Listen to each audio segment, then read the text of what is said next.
मसरूर साहब, ये फरमाइएगा कि इसके दो पहलू हैं। एक तो सिक्योरिटी का पहलू है, वो यकीनन मैं मार्शल साहब से बात करूंगा, लेकिन एक सफारती पहलू भी है। अब DGISPR ने बड़े दो टोक अल्फाज में कह दिया है कि अफ़गानिस्तान के साथ जो है वो कोई बातचीत नहीं होगी। अब इसमें एक और सिलसिला भी है, और वो ये है कि इसके पीछे भारत और इसराइल और कुछ और कुव्वतें जो हैं वो भी शामिल हैं।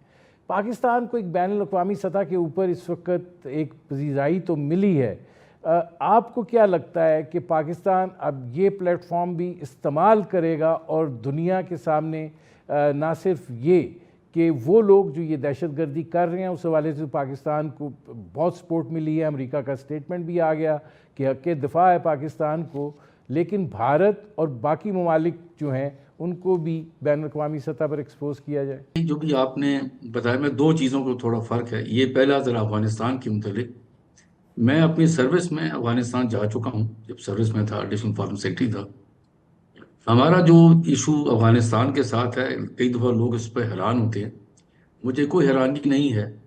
1947 में पाकिस्तान बना तो पहला मुल्क जिसने आपकी मुखालफत की, वाहिद मुल्क था UN की मेंबरशिप में, वो अफ़गानिस्तान था। तो कोई मुझे हैरानगी नहीं है। बुनियाद ही मिसट्रस्ट पर बनी हुई है।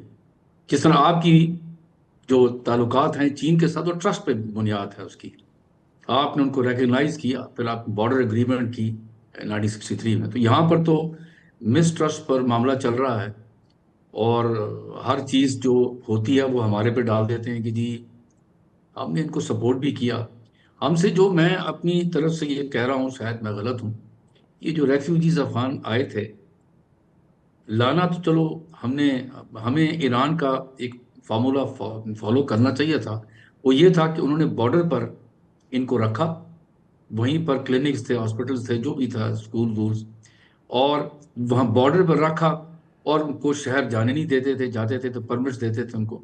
हमने अफगानियों को अपने शहर के अंदर सेटल कर दिया, यहाँ पर उनकी बिजनेसेस भी हो गई, उन्होंने हमारे लोगों के साथ मिलकर बिजनेसेस भी की। और फिर जाहिर है कि वो जिस तो हज़रत अली ने कहा था ना कि जिस पर क्या एहसान करो उसकी शर से बचो। यहाँ इन्होंने जो हरकतें शुरू कर दी हैं, वो आप देख लें। हमने इनको बाहर निकालना शुरू कर दिया, और ठीक ही है। पहले तो हमसे ये गलती हुई, ये नहीं करना चाहिए था, लेकिन अब हम उनको वापस भेज रहे हैं। क्योंकि देखें ना, रेफ्यूजी का मतलब क्या है, कुछ अरसे के लिए। यहाँ तो परमानेंटली वो रह गए हैं, तो इनको निकालें, बिल्कुल ठीक कर रहे हैं। हर शहर से, हर कस्बे से, हर जगह से निकाल कर वापस भेजें। क्यों? इसलिए कि आपके अपनी हुकूमत आ चुकी है, वो अफगानिस्तान के अंदर अब कोई फॉरेन फोर्सेज नहीं रही, वापस जाएं आप।